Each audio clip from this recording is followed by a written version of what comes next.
MS Dhoni వికెట్ల వెనుక అంత మెరుపు వేగంతో స్టంపింగ్స్ ఎలా చేయగలుగుతారో మీకు తెలుసా? దీని వెనుక ఉన్న రహస్యమేంటో తెలుసుకోవాలని ఉందా? క్వశ్చన్ 2. ధోని క్రికెటర్ అవ్వకముందు రైల్వేలో పనిచేశారని మనందరికీ తెలుసు. కానీ ఆయన స్కూల్ రోజుల్లో క్రికెట్ కంటే ఎక్కువగా ఏ ఆట ఆడేవారో తెలుసా? క్వశ్చన్ 3. ధోనికి బైక్స్ అంటే చాలా పిచ్చి. కానీ ఆయన తన ఇంట్లో బైక్స్ కోసం ఒక ప్రత్యేకమైన మ్యూజియంని ఎందుకు కట్టారో మీకు తెలుసా?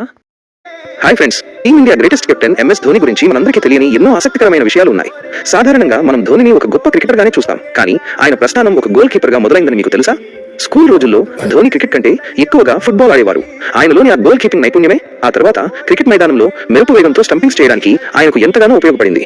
రైల్వేలో క్రికెట్ కలెక్టర్ గా పనిచేస్తూనే దేశం కోసం ఏదైనా సాధించాలనే పట్టుదలతో ధోని క్రికెట్ లోకి అడుగుపెట్టారు. క్రికెట్ పట్ల ఆయనకున్న ఇష్టం ఎంత గొప్పదంటే తన దగ్గర ఉన్న 100కు పైగా బైక్స్ కోసం రాంచీలో ఒక పెద్ద మ్యూజియం ని నిర్మించుకున్నారు. మరి ధోని హెయిర్ స్టైల్ వెనుక ఉన్న అసలు రహస్యం ఏంటో పార్ట్ 2లో తెలుసుకుందాం. మరిన్ని వివరాల కోసం మన ఛానల్ ని ఇప్పుడే సబ్స్క్రైబ్ చేసుకోండి.